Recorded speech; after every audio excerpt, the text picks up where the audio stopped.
She spent $620,000 that wasn't hers, and then walked into my house like she had every right to be there. I remember the exact moment I realized something was wrong, though at the time, I couldn't have imagined how deep it went.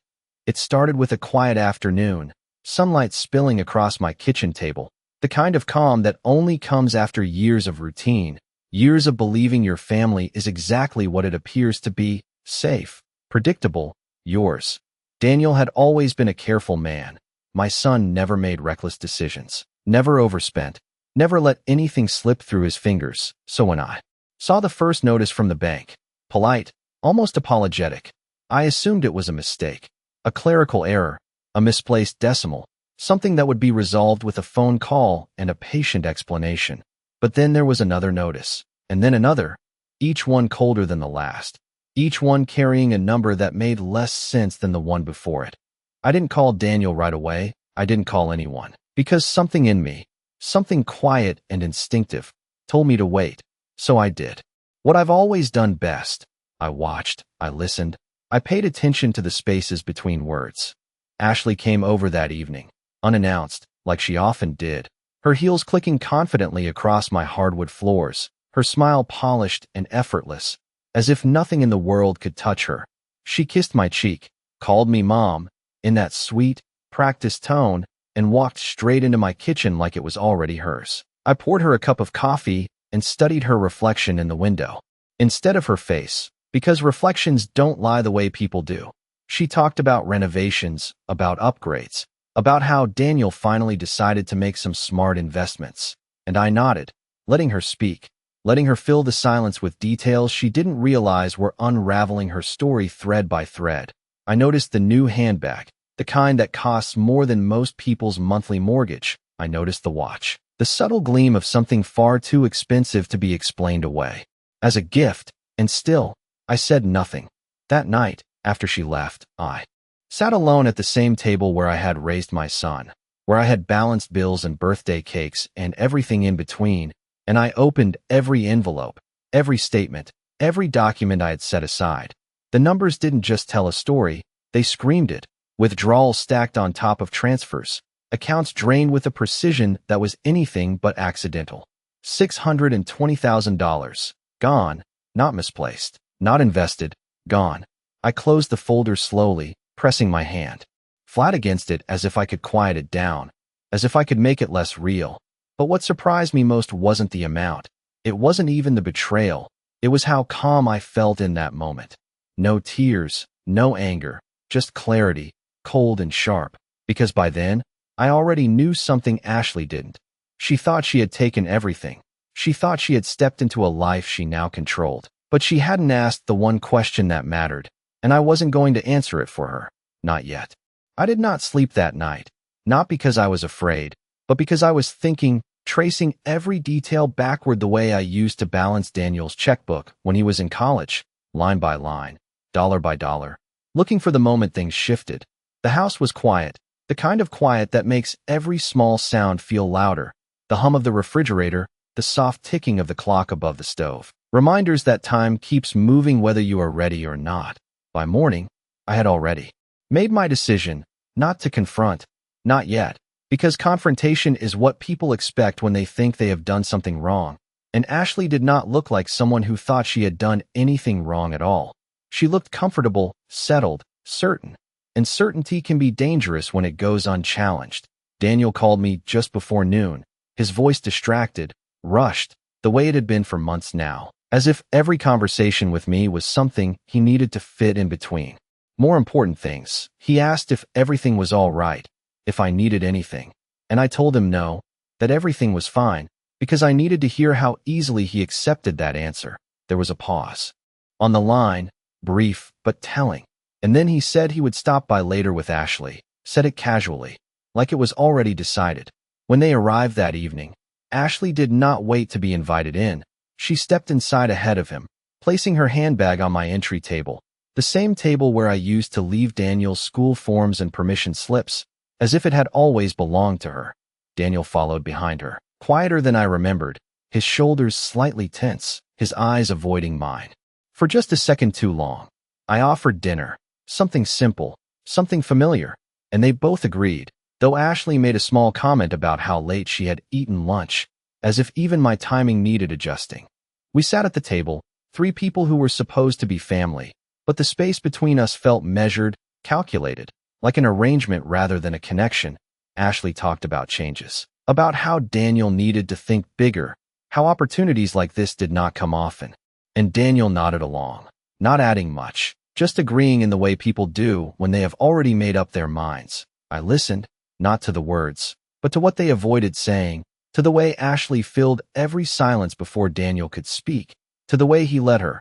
At one point, she mentioned how difficult it had been managing everything, how stressful finances could be, and she said it with a small smile, almost amused, as if $620,000 was just a number, just a passing inconvenience. I reached for my glass of water and took a slow sip, giving myself time, giving them space to continue, and they did. After dinner, Ashley stood up and walked through my living room, her eyes scanning the furniture, the shelves, the photographs, not with curiosity, but with assessment, as if she was already deciding what stayed and what would be replaced. She paused by the window, looking out into the yard Daniel used to play in as a child, and she said, almost thoughtfully, that the space had potential, that with the right changes it could be something much more modern. I nodded once, quietly, because she was right about one thing. The space did have potential, just not in the way she imagined. When they finally left, the house returned to its silence, but it felt different now, heavier, as if something had shifted beneath the surface. I walked back to the table, to the same stack of papers I had gone through the night before, and I ran my fingers over the edges, steady, deliberate, because everything I needed was already there. Every answer, every proof, every piece of the truth they believed I had not yet seen. And for the first time since this began, I allowed myself a small, almost invisible smile, not out of satisfaction, but out of certainty, because Ashley was not hiding what she had done, she was building on it. And that meant she was going to make it very easy for me to show everyone exactly who she really was. The next morning began earlier than usual, not because I had anywhere to be, but because I had something to confirm. I drove to the bank just after it opened, the air still cool, the streets quiet in that way they are before the day fully begins, and I sat in the parking lot for a moment before going inside, reminding myself that facts do not change based on how we feel about them. The branch manager recognized me immediately, polite and professional, the way people are when they think they are, dealing with a routine matter, and I asked for a full account history, not summaries, not highlights, but every transaction, every authorization, every signature connected to Daniel's property account. She hesitated just long enough for me to notice, then excused herself to retrieve the documents. When she returned, the folder was thicker than I expected, heavier, as if the weight of it could somehow prepare me for what was inside. I took it home instead of reviewing it there, because I wanted time, space, and silence. At my dining table, I spread everything out carefully, aligning the pages in neat rows, the way I used to organize Daniel's school projects when he was a boy, making sense of chaos one piece at a time. The pattern revealed itself quickly, too quickly to be coincidence. Transfers routed through intermediary accounts, withdrawals timed just days apart, signatures that repeated with a consistency that felt rehearsed rather than natural. Ashley's name appeared again and again, not hidden, not disguised, simply placed there with the confidence of someone who believed no one would ever question it. But what caught my attention more than her name was Daniel's, his approval stamp beside hers on multiple documents, his authorization present where it should not have been. I leaned back in my chair and closed my eyes for a moment, not in disbelief, but in recognition, because this was not just about money, it was about permission. Someone had given her access, someone had allowed this to happen. I remembered the way he had avoided my eyes, the way his voice had tightened when he spoke the night before, and the pieces began to settle into place. Still, something did not align completely, because the timeline suggested a level of control that did not match the son I had raised. Daniel was careful, deliberate, almost cautious to a fault, and yet these transactions were bold, aggressive, executed without hesitation, which meant either he had changed more than I realized, or someone had been guiding his decisions step by step. I reached for my phone, not to call him, but to scroll through old messages, old conversations, looking for the subtle shifts, the small changes that signal a larger transformation. There they were, scattered across months, shorter replies, delayed responses, decisions already made before I was even informed. Ashley's influence was not sudden, it had been building, quiet and consistent, like water wearing down stone. I placed the phone face down and returned to the documents, because there was still one more detail I needed to confirm. At the bottom of one page, partially obscured by a stamp, was a reference to a secondary account, one I did not recognize, and that was when I understood that the $620,000 was not the whole story. It was only the part they expected someone like me to notice. I folded that page carefully and set it aside, my movements steady, controlled, because the truth was no longer something I needed to search for. It was something I was uncovering piece by piece. And as I gathered the papers back into a single stack, I realized that Ashley had not just taken money. She had built a structure around it, something layered, something intentional, and structures like that do not collapse on their own. They have to be taken apart, one careful step at a time. I did not rush to call anyone after that, because rushing is what people do when they want answers, and I was no longer looking for answers. I was collecting leverage. Instead, I placed the documents back into their folder and set it neatly in the drawer beside my desk, the same drawer where I kept important things for decades: insurance papers, property deeds, records that defined what belonged to whom. I sat there for a while, staring at the closed drawer, thinking about how easily ownership can be misunderstood, how quickly people confuse access with control. Later that afternoon, Ashley returned, again without calling, again with that same easy confidence, as if my home had already adjusted to her presence. This time she did not even wait for me in the kitchen. She moved past me into the living room, setting her phone down on the coffee table, glancing around as if she was reviewing a space she had recently acquired. She mentioned something about contractors, about repainting the walls, about opening up the floor plan to make the space feel more modern, and she spoke as though these decisions had already been made. I listened, quietly, noticing the way she did not ask, did not pause, did not consider that this might not be her place to change. When I asked a simple question, just one, about timing, she smiled in a way that felt rehearsed and said that Daniel agreed it was time for an update, that he wanted things to feel fresh, more aligned with their lifestyle. Their lifestyle, not his, not ours, theirs. I nodded once, slowly, letting the words settle, because language reveals more than intention when people are not careful. Daniel arrived shortly after, his expression tighter than usual, his movements slightly hesitant as he stepped into the room that had always been his home before it became something else in his mind. Ashley spoke for him at first, filling the air with plans and ideas. But eventually he added a few words of his own, explaining that they might need to stay here for a while, that it would be temporary, just until certain things were sorted out. Temporary is a word people use when they want permission without asking for it directly.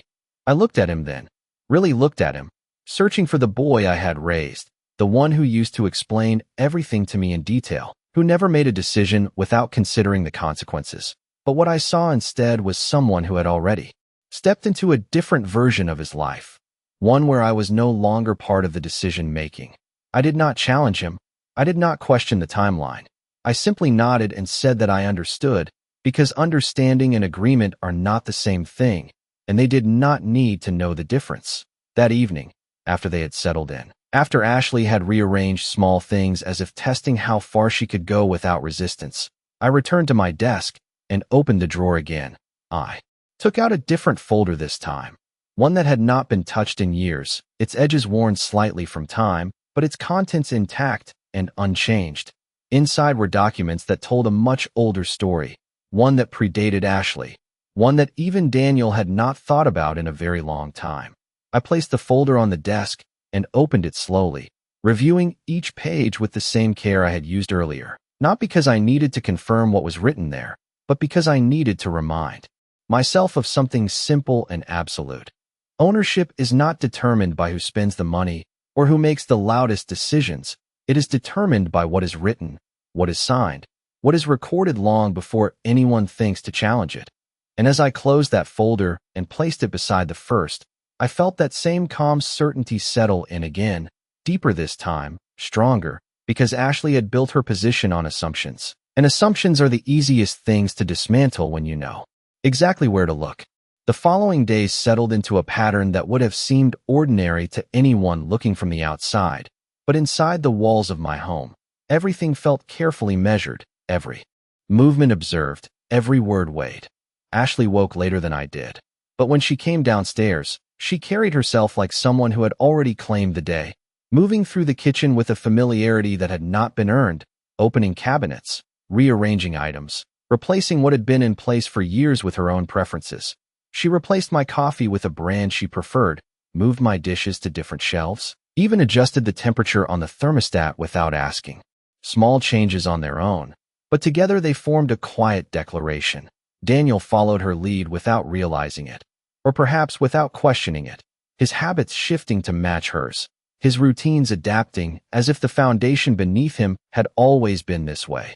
I continued my own routines without interruption, waking early, making breakfast, sitting at the same spot at the table, because consistency is its own kind of power, and I was not ready to give that up. One morning, as Ashley spoke about bringing in a designer to refresh the entire space, she mentioned budgets casually, numbers that would have once made Daniel pause, but now seemed to pass through him without resistance.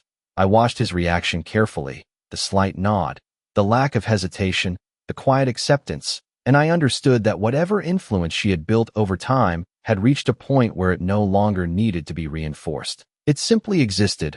Later that afternoon, while they were both out, I returned to the documents, not to reread what I already knew, but to connect it with what I was now seeing in front of me. The secondary account I had noticed before was not just a detail.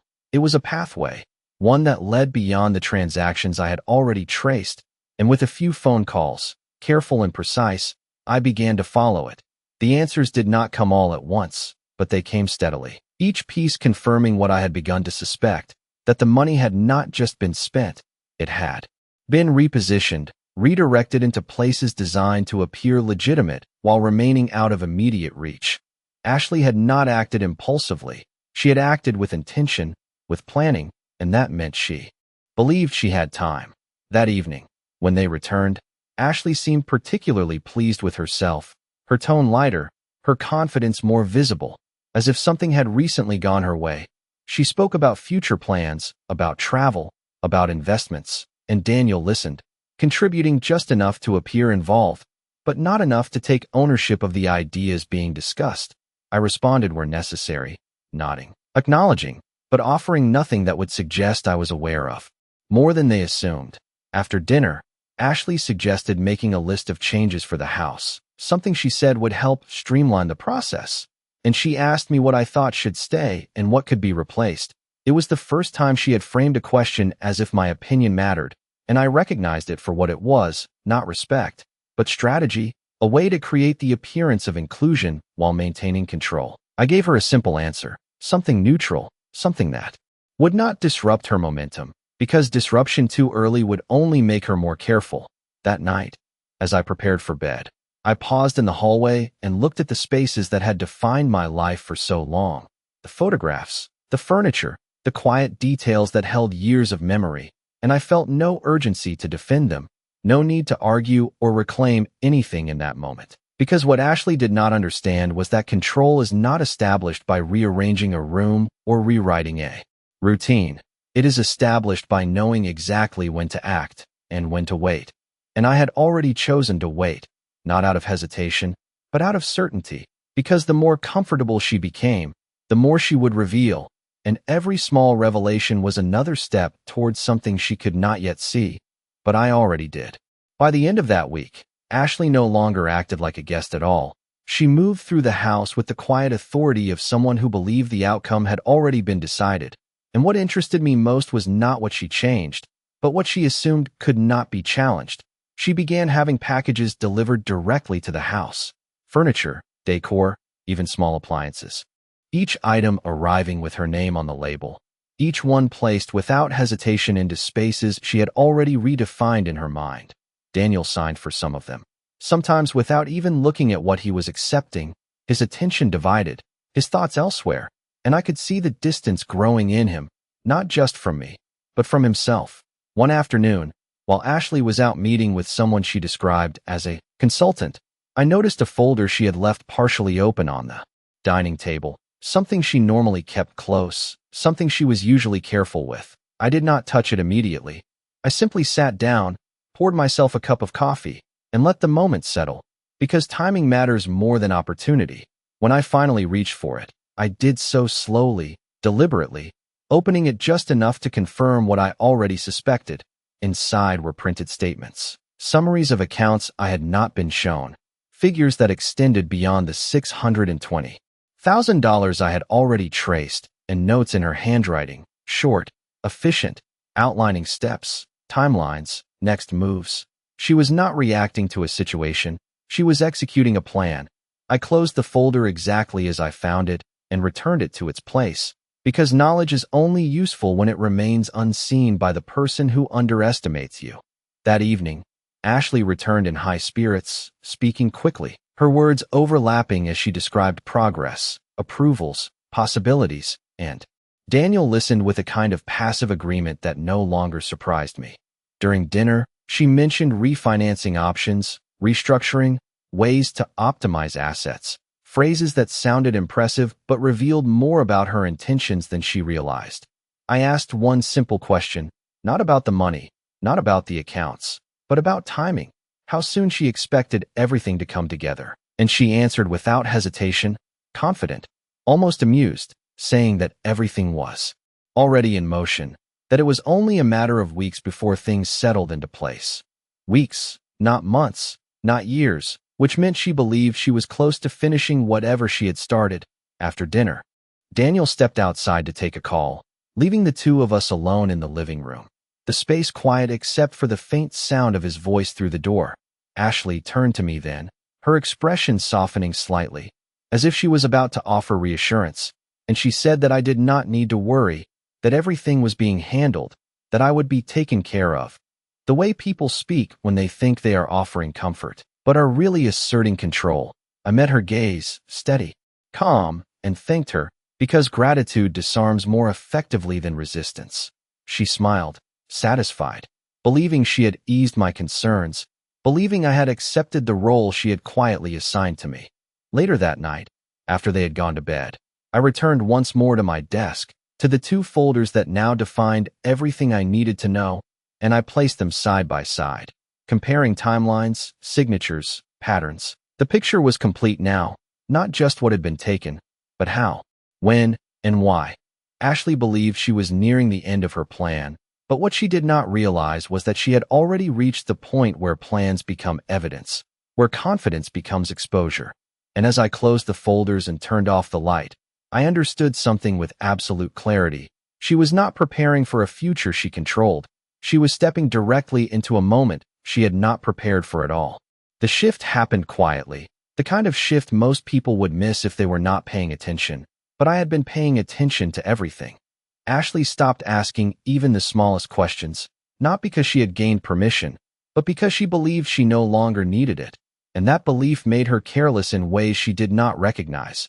She began making calls from the living room instead of stepping outside, speaking openly about timelines, approvals, and final steps, her voice steady, confident, certain that no one in the room understood enough to question her. Daniel remained close, but not present. His responses shorter now, his attention divided between her words and something unspoken behind his eyes. One evening, as the sun dipped low and the house settled into that quiet space between day and night, Ashley mentioned that she had scheduled a meeting, something formal, something important, and that it would be easier if we all attended together.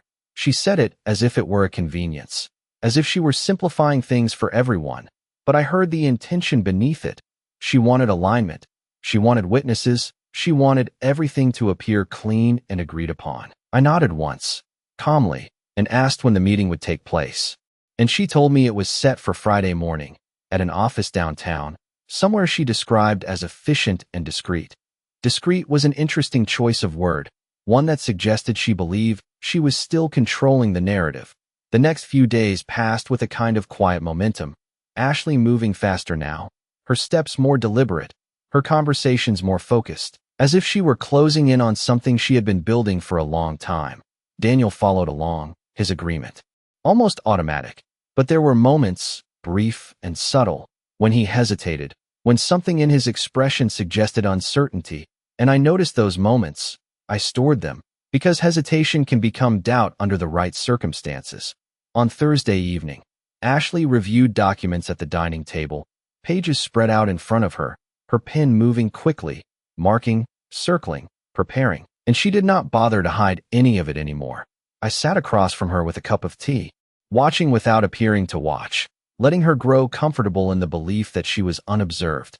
At one point, she looked up and smiled, that same practice smile, and said that tomorrow would be a big step forward, that everything was finally coming together. I returned the smile, small and measured, and told her that I was glad things were working out, because agreement, even false agreement, encourages people to move exactly where you need them to go. Later that night, after the house had gone quiet, I returned to my desk for the last time before the meeting, opening both folders again, not to search for anything new, but to confirm that every piece was exactly where it needed to be. The timelines aligned, the signatures matched, the accounts connected in ways that could not be explained away. Everything she had built was complete, and because it was complete, it was also exposed. I closed the folders and placed them neatly into my bag, not rushed, not hesitant, simply ready, because Ashley believed tomorrow was the moment her plan would be finalized, the moment everything would be secured in her favor. But what she did not understand was that the moment she had chosen was not hers to control, it was mine to reveal, and by the time we sat down in that office, she would realize that every step she had taken had led her exactly where I needed her to be. Friday morning arrived without urgency, which was exactly how I wanted it. No tension, no visible preparation, just the quiet rhythm of an ordinary day. I dressed the same way I always did, nothing new, nothing that suggested importance, because appearances often shape expectations, and I needed Ashley to believe this was still her moment. She came downstairs earlier than usual, composed, precise, her outfit chosen with intention, her movements efficient as she checked her phone, reviewed messages, confirmed details I already knew she had arranged. Daniel followed a few minutes later, quieter than either of us, his expression distant, as if he was trying to keep pace with something he did not fully understand. The drive to the office was calm, Ashley speaking occasionally about logistics, about how the meeting would go, about how simple everything would be once the paperwork was finalized, and I listened without interrupting, letting her build the narrative she was so confident in. The building itself was exactly what she described, clean, professional, understated, the kind of place designed to make everything feel legitimate without drawing attention. When we entered, she greeted the receptionist by name, another small detail that confirmed how much preparation had gone into this. We were led into a conference room where a man in a tailored suit stood to greet us, his demeanor polite but measured, his eyes observant in a way that suggested he understood more than he was saying. Ashley took the lead immediately, introducing everyone, outlining the purpose of the meeting, speaking with the assurance of someone who believed she was guiding the outcome. Documents were placed on the table, neatly organized, each page aligned with the next, ready for signatures, ready for final steps. She explained them quickly, efficiently, highlighting what mattered to her, glossing over what she assumed did not. Daniel nodded along, his agreement quiet, almost automatic, while I remained still, my hands resting calmly in my lap, my attention focused not on her words, but on the structure of what she had created. At one point, she slid a set of papers toward me, her tone softening just slightly as she said this would ensure everything moved forward smoothly, that it was simply a formality, something to make things easier for everyone. I looked down at the pages, not scanning them, not reacting, just acknowledging their presence, because I already knew what they contained, and more importantly, what they did not. The room was quiet then, expectant, Ashley watching me with a confidence that bordered on impatience, Daniel glancing between us, uncertain but silent. I reached into my bag slowly, deliberately, and placed my own folder on the table beside her documents, not opening it yet, not explaining, simply letting it exist there as something unexpected. The man across from us shifted slightly in his seat, his attention moving from Ashley's papers to mine, his expression changing in a way that Ashley did not immediately notice. She continued speaking, filling the silence, reinforcing her position, but the balance in the room had already begun to shift.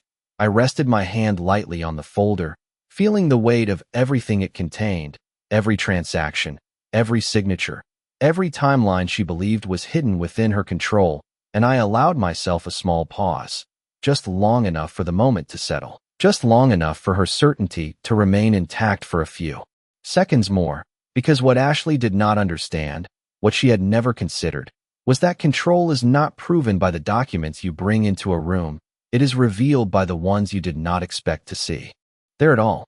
The room held its silence a fraction longer than expected, and in that silence, everything shifted.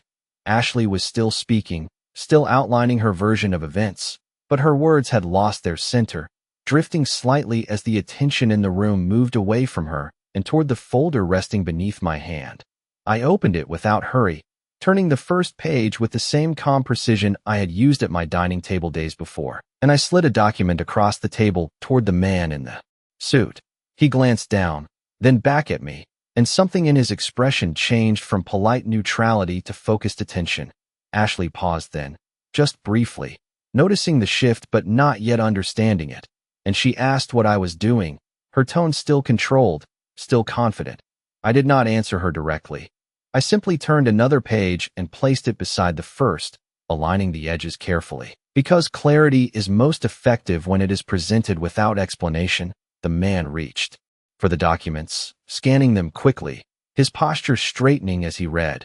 And then he asked a question, not to Ashley, but to me, confirming details that matched what I had already prepared.